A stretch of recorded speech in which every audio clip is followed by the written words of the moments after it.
Filipi 4 ayat 7, perkataan Paulus kepada jemaat Filipi, "Damai sejahtera Allah yang melampaui segala akal akan memelihara hati dan pikiranmu dalam Kristus Yesus." Ada dua aspek pemeliharaan Allah terhadap hidup manusia, terhadap hidup umatnya, yang disebutkan dalam ayat ini, yaitu hati dan pikiran dalam Kristus Yesus. Pikiran adalah aspek yang penting dalam kehidupan manusia. Karena apapun yang kita lakukan dan apapun yang kita kerjakan dalam kehidupan ini diawali dengan pikiran. Ketika kita lapar, maka kita berpikir apa yang harus kita makan supaya sehat. Ketika kita membutuhkan uang, maka kita berpikir bagaimana caranya kita dapat mendapatkan uang. Dan ketika kita menjaga kesehatan pun, kita berpikir masker apa yang paling bagus untuk menutupi hidung dan mulut kita supaya tidak terpapar oleh COVID-19.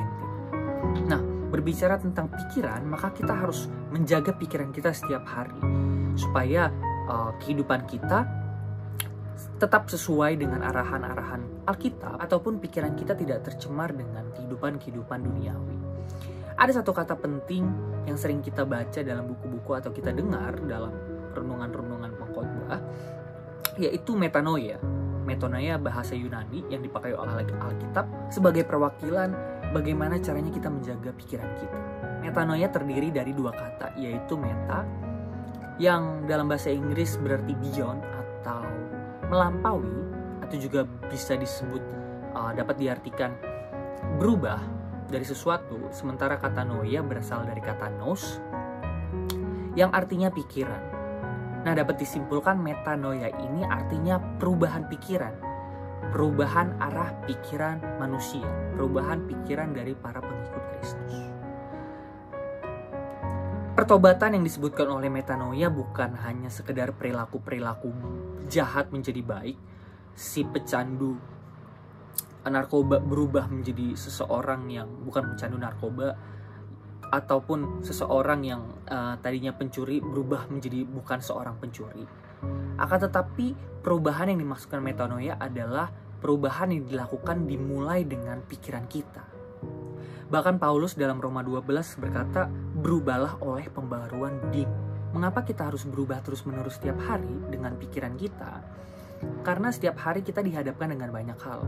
Dengan apa yang kita tonton, dengan apa yang kita dengar, dengan apa yang kita baca.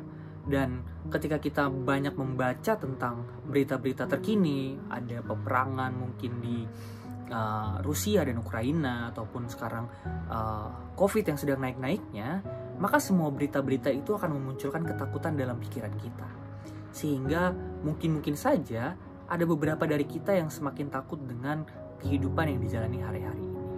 Oleh sebab itu, menjaga pikiran kita atau merubah pikiran kita setiap hari, caranya cuma satu, yaitu dengan meluangkan diri kita setiap hari untuk membaca Alkitab, menerima firman Tuhan setiap hari, sehingga semakin banyak waktu yang kita luangkan dalam merenungkan firman Tuhan, maka semakin banyak juga hal yang kita tuai dari firman yang kita baca setiap hari. Tidak ada gunanya kita merubah tindakan tanpa merubah pikiran terlebih dahulu.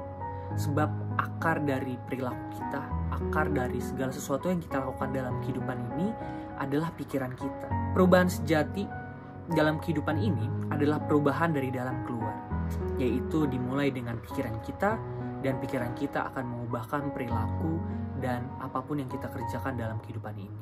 Sekian renungan kita hari ini. Tuhan Yesus memberkati. Shalom.